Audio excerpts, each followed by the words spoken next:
spent 2 terms as president on Scandal. Now he is starring in and director of a new movie alongside Bobby Cannavale and Robert DeNiro called Ezra. Boom. There you go. I want to talk to you about something. I just got off the phone with Aunt Jane. Turns out Jimmy Kimmel wants me to be on his show in Los Angeles. That's far. Yeah, it is far. Did you get the part about Jimmy Kimmel wanting me to be a guest on his show? Yeah. So, you got anything for me? Any advice for your dad? Be polite. That is very good advice. Ezra opens in theaters a week from Friday. Please welcome Tony Goldwyn.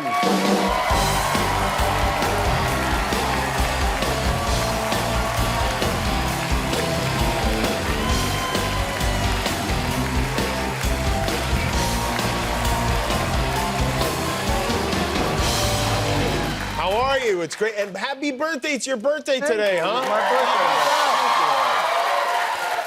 You know, nowadays, a lot of famous people are celebrating in Oklahoma, but it's great that you're doing it here. Yeah. Well, I wanted to be with you. So, Thank you for being here with me. How old, may I ask, today? Yes, I'm 64 years old. Holy wow. You look great, first of all. I became a Beatles song. Oh, yeah, the Beatles song. Yeah, right. I remember hearing that song when I was about 4 years old and thinking, that will never happen to me. Here I am. Yeah, well, I'm glad it happened, yeah. It's good to have you here. Do you have, like, a big plan other than this, or? No, after we're done, my brother is having a little dinner party for me, a family dinner with my daughter and Older niece brother or and younger brother? My older brother, John. Okay, all His right. husband, So then he Jeff, pays and, then, right? He has to... Yeah, he better be cooking. Uh-huh. Oh, yeah. Your family, for those who don't know, was like the G from MGM. Right.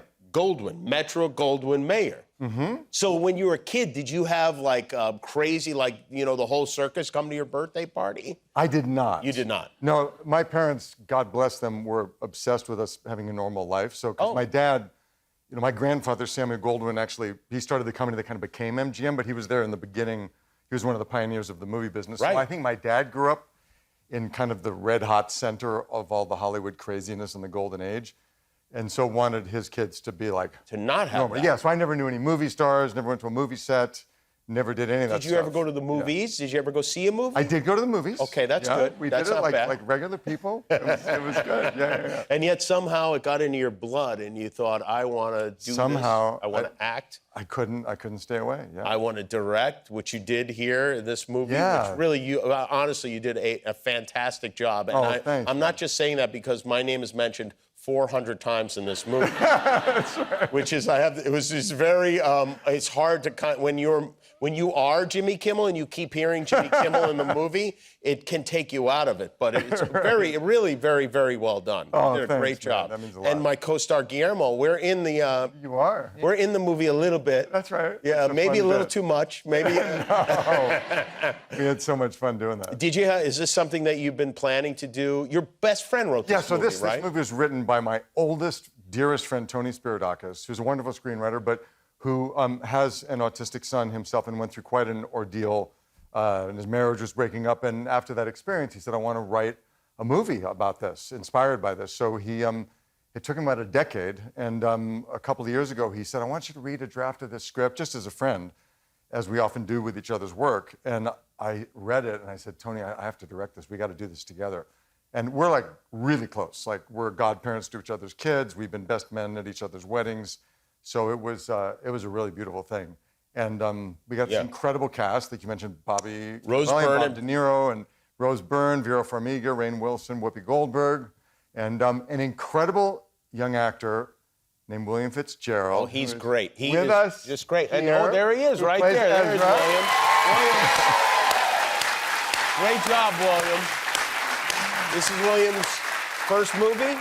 Yeah, William had never done, other than a couple of community theater fun things, this acting was a new adventure, and the kid. Was it fun, brilliant. William?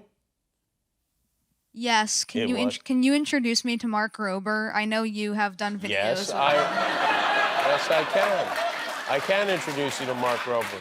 Mark Rober's on YouTube. Now, William plays Bobby Cannavale's son, Ezra, the film is about. Right. And is a natural, by the way, really a natural actor. You were absolutely great. Thank you. You're welcome. And is there like did William fall right into it, or do you have to like teach him how to act? No, William was way ahead of me. I way mean, we ahead. did. You know, we knew Tony and I knew we wanted to cast a neurodiverse child to play this part, and we searched all over the country, couldn't find him. And we met William at the last minute, like right before we were to start shooting. We wouldn't have had a movie if we didn't have William. And we met, and he got in the room with Bobby, and he started improvising. And throughout the shoot, I might say, William would come up to me and go, "Oh, by the way, Tony, I'm going to say this instead of that. I'm going to say this other thing," because he had these funny ideas of ad libs, and I would always say, "Okay, yes." And I think every single one of William's ad libs are in the movie, and when you see it with an audience, they always get a huge laugh. Oh, really? Wow. So, yeah, he was completely unintimidated by Robert De Niro. Yes, the one where I said this place looks like a demon movie waiting to happen. That was inspired by Vera Farmiga's Conjuring. Right, it's right before you meet. I think I saw the movie a few months later. It lived up to my expectations. Had you ever heard of Robert De Niro before? Had you seen him in any movies? No. You had not. I've just seen my parents have just showed me a couple mafia movies that he's been Right, yeah. ahead of time before we started shooting, and I've actually given him a nickname, the King of Mafia Movies. Oh, well, yeah, that's a pretty good nickname for him. Which William said right to Bob's face when he first met him. He said, "You are the king of mafia movies." I think De Niro was like, "Thank you very much."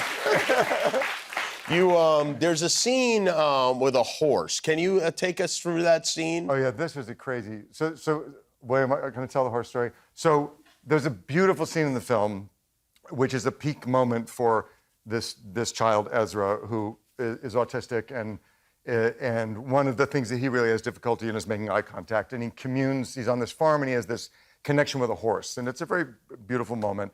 And it had to have exactly the right lights. We were shooting this thing, and we had a real horse there. And the sun is going down because we had to be at magic hour, which is the moment when the light is just right, and you got about 20 minutes to get to shoot the thing. And William already, and we had the horse trainer, and William was like, "Yeah, but I'm not going near that horse." He said, "The horse is going to sneeze on me." I said, "The horse is not going to sneeze on you, William. I promise you, we've been feeding the horse apples. He's very gentle. You want to feed him an apple?" William was like, "I am not feeding that horse an apple. He smells. I'm not touching it." So he said, "Okay, I'll touch it." He touched the horse. He's like, "Okay, it's going to sneeze at me." I said, "William, we got to get this shot. It's not going to sneeze, and you look." And I kneel down in front of the horse, and I'm stroking the horse's face. And I say, "See, it's so, all you need to do is get right up, and I so you just blow in the horse's nostrils really gently, and I go like, on my knees, into the horse's nostrils, and the horse goes, "Ah!"